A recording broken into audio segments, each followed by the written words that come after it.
Philippine Alliance of Patient Organization, matagal na po yan. So mga 2011.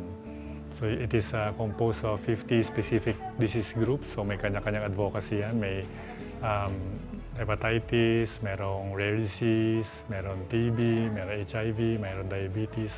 So iba-iba pong specific groups na may kanya-kanyang layunin para tumulong sa kanilang mga pasyente and members. Ang goal namin before dati kasi yung medyo hindi kami napapakinggan dati ng government agencies na related to health. So ang gusto namin focus on policy making kasi yun po ang nakakaapekto ng para sa lahat, di ba? So yung mga cross-cutting policy issues ng bawat organization, yun po ang ina-handle namin. Kaya nga na-establish yun para makipag-coordinate sa PhilHealth, FDA, DOH, para yung mga polisiya nila mas maging patient-centered. Katulad last year, nag-hold kami na sa ADB ng Philippine Patient Summit. So yun ang sama-sama namin yung mga regulatory para mas magkaroon ng magkaintindihan kung ano ba yung gaps. Usually naman nakikita ng patient yung mga gaps sa mga policy.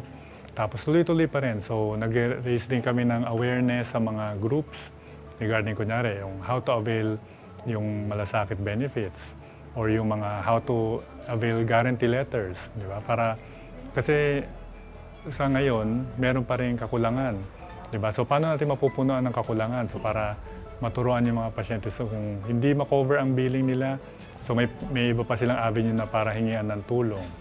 Tapos siyempre yung coordination with local government units, isa sa ngayon ang pinapalakas namin. Kasi well, we don't give yung monetary. Kasi usually we use katulad yung bigay ng since beneficiary kami ng PhilHealth, di ba? So ginagamit namin sa mga projects yun. So usually yung kumbaga nag-raise awareness tayo, gumagawa tayo ng mga projects na gano'n para mas makaalam yung mga nasa baba. Di ba? Yung mga siguro usually mga patients naman, yun ang target namin na bawat patient group, di ba, ma-empower namin muna para sila naman magbababa naman sa kanilang mga organisasyon, sa mga tao nila. So malaki po ang ang scope, di ba? Katulad yung iba organization, national sila. So lahat yun, bawat city meron silang so pag nagbaba kami sa kanila, sila naman ibababa nila sa mga chapter nila, sa mga chapter leaders. Yung chapter leaders nila, ibababa naman sa baba. And so, pabalik din. So, may feedback naman pabalik, paakyat ng paakyat. So, doon natin na-harness yung patient empowerment. Katulad yun dati sa AIM, meron kaming leadership training. So, yung mga leaders naman ng groups, so sila naman nag-undergo ng training ng related to health. So, para sila naman, di ba, marunong sila mag-handle ng group nila, di ba? Kasi hindi naman lahat kasi katulad na ibang malalaking organisasyon, iba nagsisimula sa maliit, 20 lang, 10 lang, hanggang sa lumaki ng lumaki. So usually ang kinikater namin yung mga hindi national, usually yung mga maliliit galing hospital o yung mga maliliit na chapters na biglang nakita mo sa community, yung mga ganon. Yun yung mga tinutulungan namin kasi sila yung mas walang boses. Very important yung para sa amin health literacy, yung pagpapalawak ng kaalaman ng tao. Pero at the end of the day, gusto natin mapabuti ang service, di ba, ng lahat.